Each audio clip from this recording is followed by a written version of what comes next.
मित्रांनो नमस्कार. थंबनेल पाहूनच आजचा विषय आपल्या लक्षात आला असेल, पण आजच्या विषयाला सुरुवात करण्यापूर्वी मी आपल्या सर्वांना सर्व जनतेला गणपती उत्सवाच्या शुभेच्छा देतो. अवघ्या उद्याच्या एक दिवसावरती गणरायाचं आगमन येऊन ठेपलेलं आहे. पाडव्याचे गणपती येऊन स्थानापन्न झालेले आहेत आणि या अशा अतिशय शुभ वातावरणामध्ये आपण सर्व आहोत. परंतु या शुभ वातावरणामध्ये आज एक गणरायांचं जे आगमन झालं आणि होणार आहे ते अतिशय त्यांचा जो येण्याचा मार्ग, खडतर मार्ग, खड्डेयुक्त रस्ते यांचा आज पंचनामा करण्यासाठी आजचा हा खास विषय आहे. ते आपल्याला थंबनेल पाहून लक्षात आलं असेलच. होय, गृहराज्यमंत्र्यांच्या खेडमधील प्रमुख रस्त्यांचा पंचनामा आज आपण पाहणार आहोत. मी गृहराज्यमंत्र्यांचा एवढ्यासाठीच म्हणतोय, मुळात खेड हे आपल्या सगळ्यांचं आहे, आमच्या सगळ्यांचं आहे, आपल्या सगळ्यांचं आहे. परंतु गृहराज्यमंत्री योगेश कदम हे आता सरकारच्या भूमिकेत, शासक म्हणून या भूमिकेत असल्यामुळे आणि त्यांची जबाबदारी आहे आणि ती जबाबदार मंत्री महोदय म्हणून मी आजच्या विषयाचा थंबनेल किंवा आजच्या विषयाचा टायटल गृहराज्यमंत्र्यांच्या खेड गेलं खड्ड्यात हे मी असं टायटल ठेवलेलं आहे. मित्रांनो, आपण सर्वांनी ऐकलं असेल, पाहिलं असेल सोशल मीडियाद्वारे, गृहराज्यमंत्री श्री योगेश कदम यांना नुकताच महाराष्ट्र रत्न इमर्जिंग व्हॉइस इन गव्हर्नन्स या असा हा लोकमतद्वारे त्यांच्या वतीने लंडनमध्ये त्यांना पुरस्कार प्राप्त झाला. त्याबद्दल त्यांचं अभिनंदनच. पण मित्रांनो, हे जे पुरस्कार मिळालेले जे काही बॅनर आहेत, शुभेच्छा बॅनर आहेत, गणेशोत्सवाच्या शुभेच्छा बॅनर आहेत, यांचे हे बॅनर ज्या रस्त्याला लागलेले आहेत त्यांच्या मतदारसंघात खेडमध्ये, आज आपण त्या रस्त्याचं, त्या प्रमुख रस्त्याचं पंचनामा करणार आहोत. मुळात खेडच्या इतिहासामध्ये अभूतपूर्व मोठमोठे खड्डे पडण्याचा हा विक्रम आहे. पहिल्यांदाच ह्या गोष्टी होत आहेत खेडच्या इतिहासामध्ये. मित्रांनो, विकास हा जो शब्द आहे ना, तो माझ्या मते आता बदनाम होत चाललेला आहे. काही पूर्वीच्या काळी मुलांनी जन्म घेतला घरी की आई वडील आनंदाने, अभिमानाने, अतिशय कौतुकाने आपल्या मुलाचं नाव विकास ठेवायचे. कारण विकास या शब्दाचा अर्थ सकारात्मक होतो, म्हणजे प्रगती. मग ती औद्योगिक विकास असू दे, आर्थिक विकास असू दे, शारीरिक विकास असू दे, शैक्षणिक विकास असू दे, असे अनेक प्रकारच्या वेगवेगळ्या क्षेत्रामध्ये विकास म्हणजे प्रगती. परंतु आज आपण बघतोय सर्व बाजूनी, चारही बाजूनी जो काय विकासाचं म्हणजे धज्जे उडलेले आहेत. विकासाच्या नावाने अतिशय तो गोंधळ, अराजकता आणि सगळ्या गोष्टी मारलेल्या, कुठे काय विकासाच्या नावाने सगळी बोंबाबोंब. आणि त्यामुळे मला वाटत नाही की हल्ली कोण आपल्या जन्म झालेल्या मुलाचं नाव विकास ठेवेल. लाज वाटेल अशा आई वडिलांना की आता विकास हा शब्द नको, विकास हे नाव नको. मित्रांनो, मागील 20-25 वर्षापासून कोकणचं कॅलिफोर्निया करण्याच्या गोंडस घोषणाही ह्या खेडमधून आपण सर्वांनी ऐकत आलो. मुळात आता कोकणचा कॅलिफोर्निया होण्याची आशा न केलेलीच बरी. गेले 2-3 वर्ष किंवा 2022 पासूनचा जो कालावधी आहे त्यावेळेस आपण संपूर्ण महाराष्ट्रामध्ये ऐकतोय सरकारच्या मंत्री महोदयाकडून, मुख्यमंत्री, उपमुख्यमंत्री यांच्याकडून हे सरकार सर्वसामान्यांचं सरकार हे अशा प्रकारच्या घोषणा केल्या जातात. खरोखर सर्वसामान्यांचं सरकार आहे असं आपल्याला वाटतं का हो मित्रांनो? सर्व मंडळींनी विचार करा. कारण सर्वसामान्यांचं सरकार म्हणतात. मुळात महागाईने सर्वसामान्यांचं कंबरडं मोडलेलं आहे, बेरोजगारीने सर्वसामान्यांचं कंबरडं मोडलेलं आहे. ढिसाळ संपूर्ण महाराष्ट्रभर ढिसाळ जी व्यवस्था आहे, राज्य कारभार आहे, या सगळ्या ढिसाळ कारभाराने सर्वसामान्यांचं कंबरडं मोडलेलं आहे.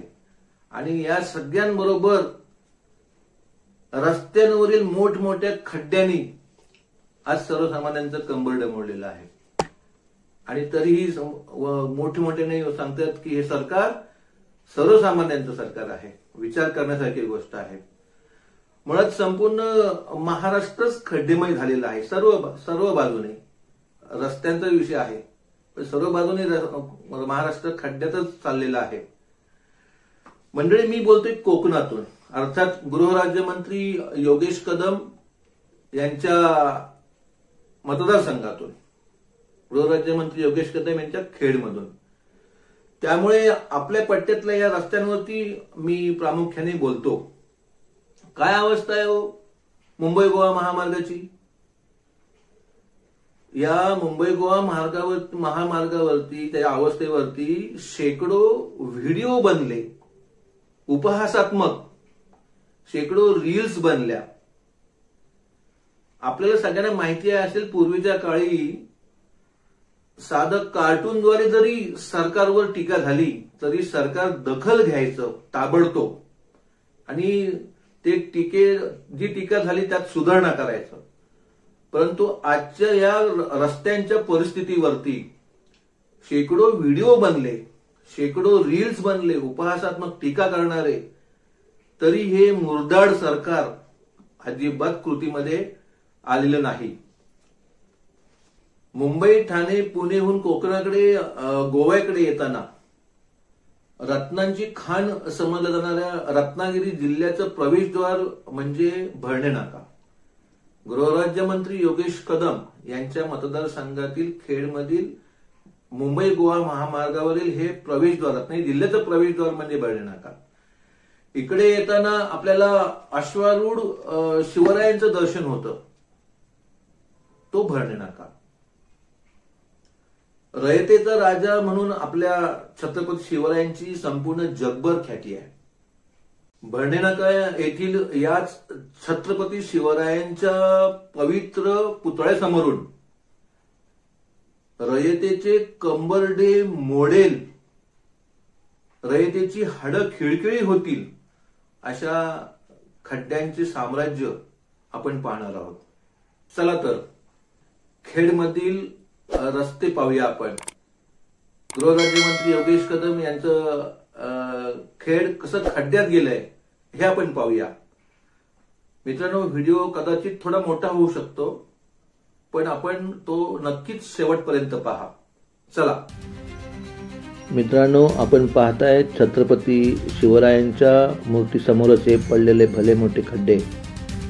हे ठिकाण आहे रुचिरा हॉटेलच्या अगदी समोरच. आणि हे पहा, छत्रपती शिवरायांच्या स्मारकाच्या शेजारीच हे पडलेले खड्डे. 1, 2, 3 नाही तर तब्बल काही खड्डे पडलेले पाहतोय आपण. आणि त्यात येणाऱ्या गाड्या अक्षरशः आपटतायत. टायरचा खालचा भाग पूर्णपणे खड्ड्यात जाताना आपण पाहतोय. हे बघा, ही अवस्था आहे रस्त्यांची. आज हा रस्ता आपण दाखवणार आहोत. आता भरणे नाका ते अगदी खेडच्या शेवटपर्यंत, खेड शहराच्या शेवटपर्यंत आपण हा रस्ता दाखवणार आहोत. हे भरणे नाका एसटी स्टॉप जवळची अवस्था. इथे खेडवर येणाऱ्या गाड्या, चिपळूणवरून येणाऱ्या गाड्या इथेच वळतात. हे पहा, हे खड्डे बघा, अक्षरशः तलावाचं स्वरूप आपण आलेलं पाहताय. या खड्ड्यांमध्ये पावसाचं पाणी आणि त्यामुळे जे गाड्या चालवतात त्यांची होणारी कसरत आपण पाहताय. हे पहा, खड्डेच खड्डे. अक्षरशः आपण चंद्रावरती आलो की काय, ही गाडी चिपळूण आलेली आहे आणि खेडकडे जाण्यासाठी वळते.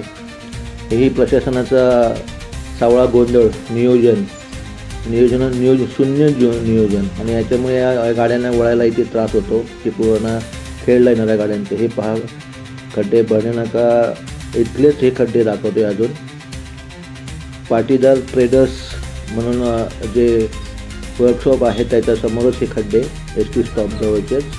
आणि आता आपण तिथून भरणा नाक्यातून आपण खेडच्या दिशेने आपण पुढे सरकतोय आणि बघताय की कुठे सरळ रस्ता, प्लेन रस्ता असा कुठेही दिसत नाही आहे.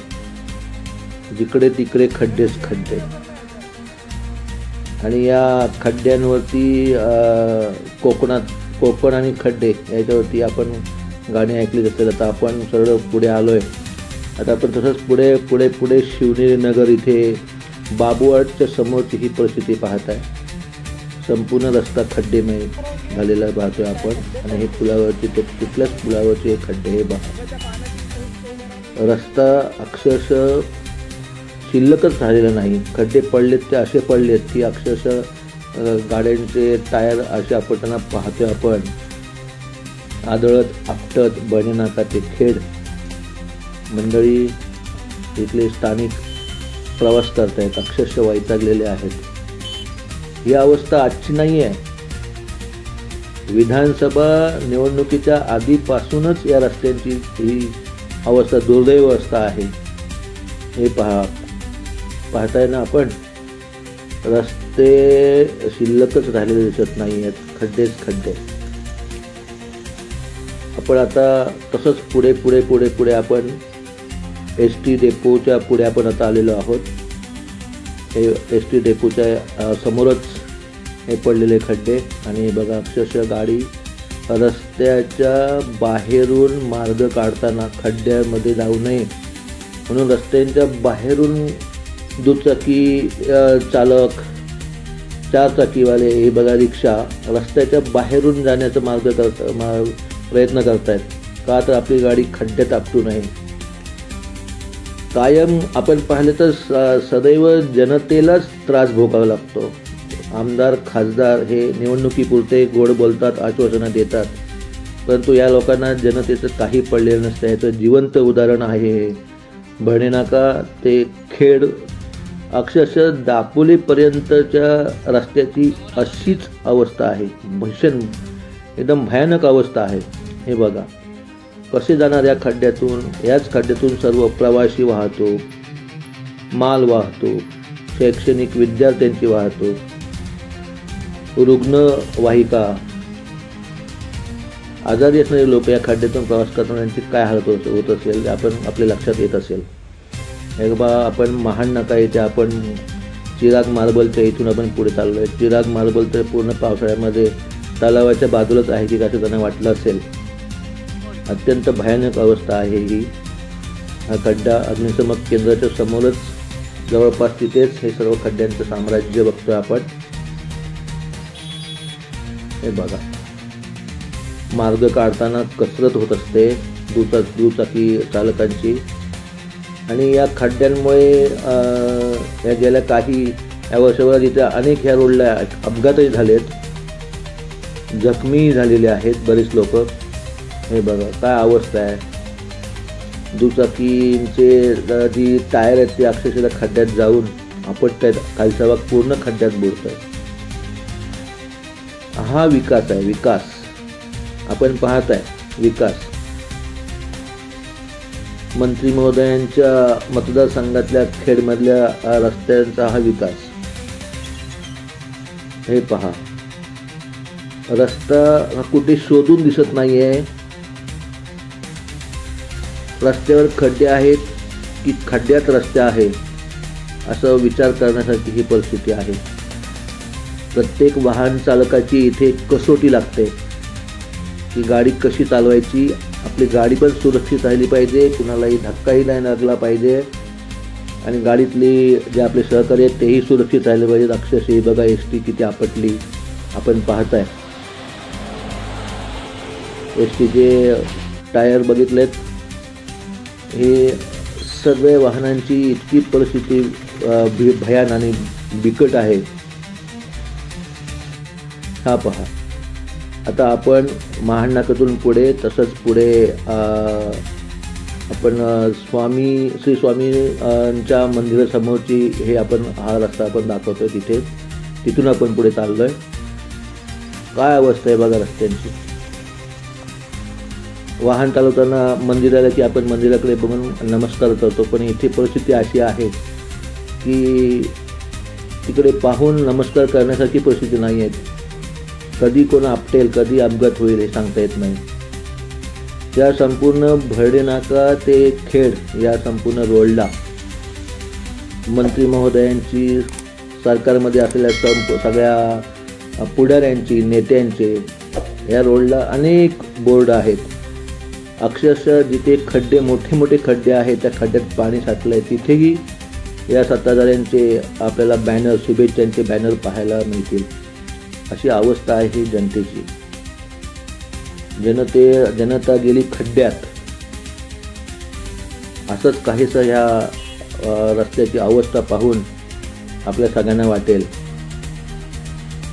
भरणे नाकापासून दापोलीपर्यंतचा रस्त्याची अवस्था ही अशीच्या अशीच आहे, किंबहुना ती दिवसांगणिक वाढत आहे. अनेक व्हिडिओ, अनेक रील्स या रस्त्यांवरती झाले. तिथल्या स्थानिक पक्षाच्या काही स्थानिक पदाधिकाऱ्यांनी या खड्डेमय रस्त्यांवरचा व्हिडिओ, रील्सची स्पर्धाही लावली होती मनसेने.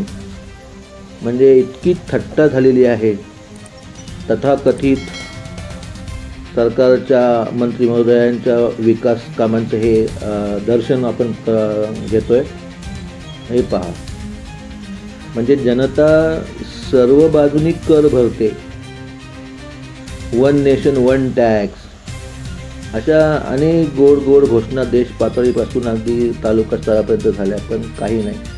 आपण जनता मात्र सर्व टॅक्स भरतोय आणि खड्ड्यातही जनताच आपटते आहे. कुणाला काही पडलेलं नाही आहे. निवडणूक आली की पैशांचा बाजार होतो, खरेदी विक्रीचा दर वाढतो आणि त्यावेळी आपणही काही मंडळी आपण बरेच त्या आमिषाला भुलतो आणि आपण त्याच मंडळींना पुन्हा आपण निवडून देतो. हा बघा केवढा मोठा खड्डा आहे.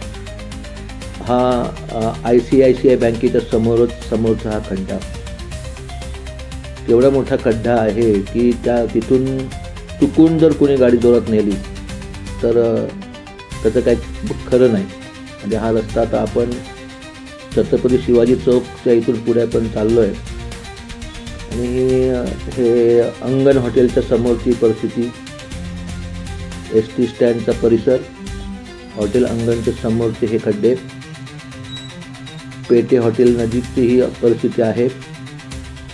ST बाहेर पडताना गाड्यांची, छोट्या वाहनांची कसरत, ते खड्ड्यातून त्या ST वाहन चालवणाऱ्याला सुद्धा त्याची पण कसोटी असते. खड्डेही आहेत, सगळ्या गाड्यांना सुरक्षित ठेवायची आहे. अशी परिस्थिती आपण पाहतोय. गृहराज्यमंत्री योगेश कदम यांच्या मतदारसंघातील त्यांच्या खेडमधील रस्त्याची आपण ही दुरावस्था पाहतो. आता या स्थितीला जबाबदार कोण? सगळेच जबाबदार आहेत. तर कोणी म्हणू शकत नाही की आम्ही जबाबदार नाही आहोत, कारण जनता ही सर्व बाजूनी सार्वभौम आहे. ती सर्व टॅक्स भरून सगळ्या काय गोष्टी पूर्ण करत असते. मग जनतेला काय पडले की हे रस्त्याला जबाबदार कोण? हे तुम्ही बघा. प्रशासनातले अधिकारी, त्याच्यावरती अंकुश असणारे आमदार, खासदार, जे कोण आहे ही सर्व यंत्रणाच जबाबदार आहे. आता आपण हे तळाच्या वाकणातून चाललो आहे. अगदी तहसील कार्यालयाच्या समोरचे पण आपण खड्डे पाहिले काही वेळापूर्वी, थोड्या वेळापूर्वी. तिथून आपण म्हणजे प्रशासन जे प्रशासनाचा गाडा हाकतात त्या तहसीलदारांच्या समोर, गेटच्या समोरच आपण खड्डे पाहिले. आता आपण तिथून पुढे तळाच्या वाकणातून आलेलो आहे. इथे ऐतिहासिक खड्ड्यांचं आपल्याला दर्शन होईल आता इथे. म्हणजे खेडच्या इतिहासामध्ये अशी भयानक परिस्थिती आपण केव्हाच पाहिलेली नाही. कोकणचा कॅलिफोर्निया करण्याच्या घोषणा या खेडमधूनच मागील 20-25 वर्षापासून आपण खेडवासी, कोकणवासी ऐकत आलो आहे. परंतु हा खड्ड्यांची, या रस्त्यांची अवस्था पाहता कोकणचा कॅलिफोर्निया होईल असं स्वप्नही कुणी पाहू नये. मंडळी, ह्या भागामध्ये बघा, मंत्री महोदय म्हणजे गृहराज्य मंत्रीपद असलेला हा मतदारसंघ, म्हणजे ज्या पक्षाचे आहेत त्याच पक्षाचे पालकमंत्रीही आहेत. सर्व यंत्रणा, सर्व व्यवस्था एकाच, म्हणजे असं कुठले विरोधक आहेत किंवा प्रशासनात काम करता येत नाही अशी कुठलीही परिस्थिती नसताना गृहराज्य मंत्र्यांच्या खेडमधील जनतेची ही अवस्था आहे. पहा, हा रस्ता पहा. मुकदम कॉम्प्लेक्स, तळाच्या वाकण्याच्या पुढे गार्डन आहे, त्या गार्डनच्या समोरची ही मुकदम कॉम्प्लेक्सच्या समोरची ही अवस्था आहे. म्हणजे काय अवस्था आहे, याला जनता जबाबदार आहे का? कुठलंही काय झालं तरी भोगावं लागतं जनतेला. आणि आमदार खासदार यांच्या खूप पॉश अशा गाड्या असतात, कोणाच्या डिफेंडर असतात, कोणाच्या अतिशय सगळ्या म्हणजे रेडवनच्या गाड्या असतात, त्यामुळे त्यांना फरक पडत नाही. आता ही अवस्था पुढे बघा, 332 नाक्यावरती आपण पुढे सरकतोय. ही अवस्था 332 नाक्यावरती आपण पाहतोय आणि कुठेही रस्ता शिल्लक राहिलेला नाही. कुठेही रस्ता शिल्लक राहिलेला नाही. जनता कर देते, टॅक्स भरते आणि सहनही करते. महागाई सहन करते, शैक्षणिक दुरावस्था, कायदा व्यवस्था ढासळला आहे, संपूर्ण व्यवस्था ढिसाळ झालेले कारभार. आणि अशामध्ये संपूर्ण महागाईमध्ये होरपत असताना, हे प्रवास करत असताना सुद्धा रस्त्यांची ही अवस्था. हे पहा, 332 नाक्यामध्ये रस्ता दिसायला शिल्लक नाही राहिलेला आहे. अक्षरशः तलावाचं स्वरूप आलेलं आहे. आणि त्यातून हे दुचाकी स्वार त्यातून मार्ग काढताना बघतात. ही ST दापोलीकडनं आलेली खेळला जाणारी ST. काय अवस्था आहे बघा रस्त्यांची. हे बघा, रस्ता हा शिल्लक राहिलेलाच नाही आहे. अशा याच्यामध्ये ज्या दुचाकी चालवणाऱ्या महिला आहेत, मुली आहेत, त्यांची तर अवस्था अतिशय गंभीरच बनलेली आहे. म्हणजे महिलांनी या अशा परिस्थितीमध्ये गाडी चालवूच नये अशी परिस्थिती निर्माण झालेली आहे. कोण याला जबाबदार? प्रशासकीय अधिकारी, जे लाखो रुपये पगार घेतात, या अधिकाऱ्यांचा, संबंधित अधिकारी ज्या या रस्त्यावरील ह्या खड्ड्यांशी संबंधित जे अधिकारी आहेत, लाखो रुपये त्यांचे पगार घेणारे ते अधिकारी असतात. का नाही त्यांचे पगार कट होत? मला तर असं वाटतं की ह्या सर्व याच्याशी संबंधित असणाऱ्या सर्वांना शासन बसलं पाहिजे. जोपर्यंत खड्डे बुजवले जात नाहीत किंवा रस्ता एकदम सुसज्ज रस्ता तयार होत नाही, तोपर्यंत यांचा पगार कपात झाली पाहिजे असं शासन, असं काहीतरी होईल. त्याच वेळेला त्याच्यानंतरच परिस्थिती सुधरेल असं मला वाटतं. तोपर्यंत ही अवस्था अशीच राहणार. कोण विचारत नाही जनतेला. हो, जनता नुसती खड्ड्यात आपटत चाललेली आहे. काय अवस्था होत असेल रुग्णांची.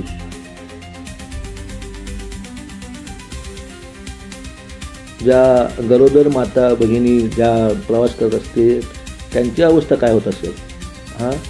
म्हणजे जे पालकत्व घेऊन सरकारमध्ये बसलेले आहेत, त्यांनी ह्या गोष्टीचा विचार करायला हवा आहे.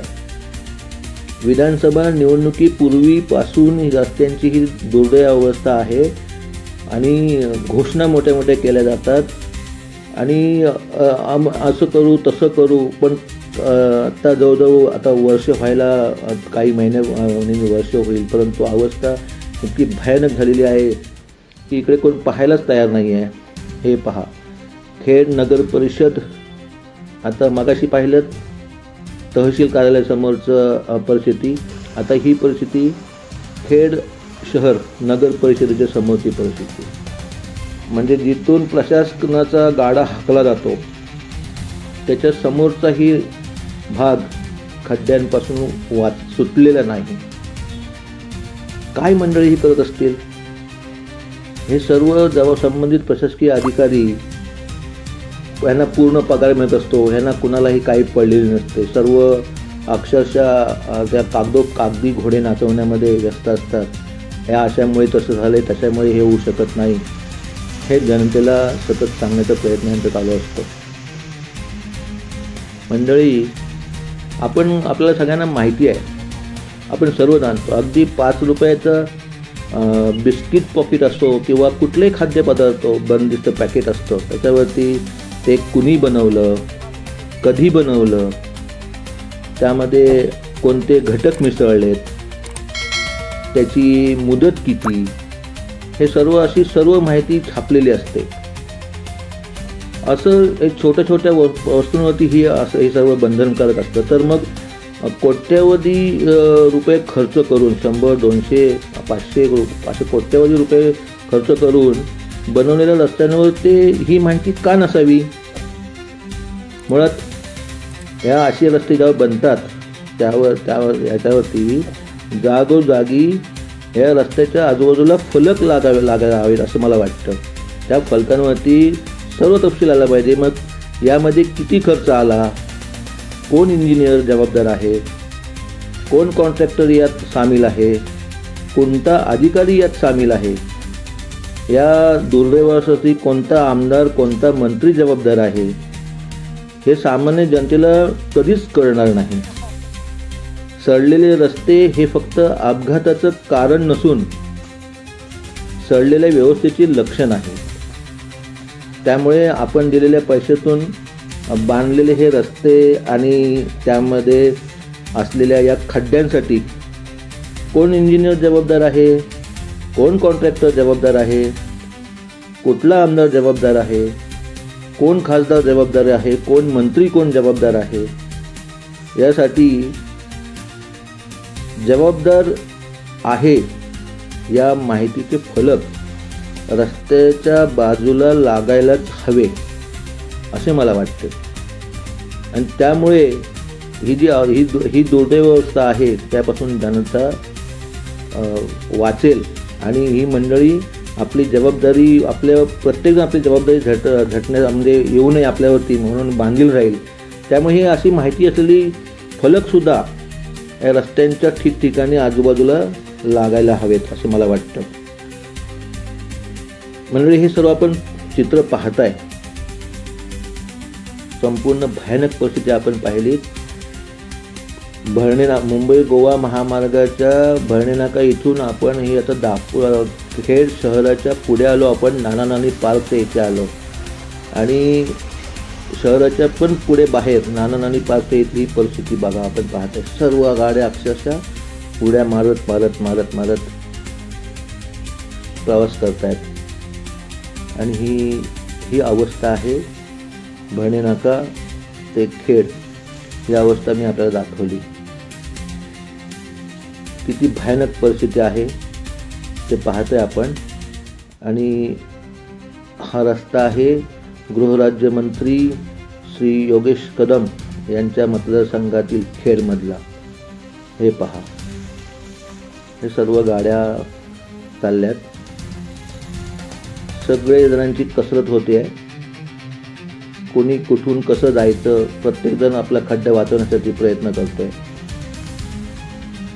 आणि हे बघा, ही गाडी खड्डा वाचवत चाललेली आहे हळूहळू. त्याच्या मागून सफेद गाडी. हे बघा, ही गाडी अरे वा, काय योगायोग पहा. ही 101 नंबरची इनोवा सरकारमधील एका पुढारी नेत्याची गाडी आपल्या ह्या नेमकी कॅमेऱ्यामध्ये चित्रित झालेली आहे. म्हणजे तेही याच्यातून प्रवास करतायत अशी ही अवस्था आहे. कसे ते प्रवास करत असतील. आणि म्हणून ठिकठिकाणी या रस्त्याला जबाबदार कोण कोण आहेत हे असे फलक लागलेच पाहिजेत असं मला वाटतं. आणि तुम्हाला मंडळी हे सगळं पाहून काय वाटतं ते या व्हिडिओखालील कॉमेंट बॉक्सच्या खाली आपण जरूर लिहा. आणि हा व्हिडिओ आवडला असल्यास लाईक व शेअर नक्की करा. म्हणजे हा व्हिडिओ म्हणजे ह्याच्यातून अतिशय चांगलं असं काहीच नाही आहे, परंतु किती दुर्दैव अवस्था आहे. आणि अशीच परिस्थिती, संपूर्ण परिस्थिती दापोलीला जाण्यापर्यंतची हीच परिस्थिती आहे. इतकी बेकार अवस्था आपण आज पाहिली. आणि हे व्हिडिओ चित्रीकरण म्हणजे दाखवण्याचा उद्देश सगळ्यांचे, प्रशासनाचे, सरकारमधल्या सर्व पुढाऱ्यांचे, सरकारचे डोळे उघडावे आणि याला जबाबदार मी की तू की मी हे न करत बसता आता तरी जनतेचा विचार करा. जनता ही सार्वभौम आहे आणि त्या जनतेचा विचार करा आणि हा रस्ता लवकरात लवकर पूर्ण, हे खड्डे बुजवत बसू नका. या खड्डे बुजवण्यावरती मला वाटतं जवळजवळ 5 ते 8 कोटी रुपये खर्च आधीच झालेले आहेत अशी मला माहिती ऐकायला मिळाली. कोट्यवधी रुपये खड्डे बुजवून, खड्डे राहतात का त्याच्यापेक्षा डबल जास्त पुन्हा खड्डे पडतात. आणि त्यामुळे हे सर्व परिस्थिती पाहता थोडी तरी सरकारला, सरकारमधील सर्व घटकांना, जबाबदार सर्वांना थोडी तरी जनाची नाही तर मनाची जरी लाज असेल तर जनतेची ही अवस्था ही आपणच करून ठेवलेली आहे. ह्याचं थोडंसं आत्मचिंतन व्हावं हीच अपेक्षा करतो.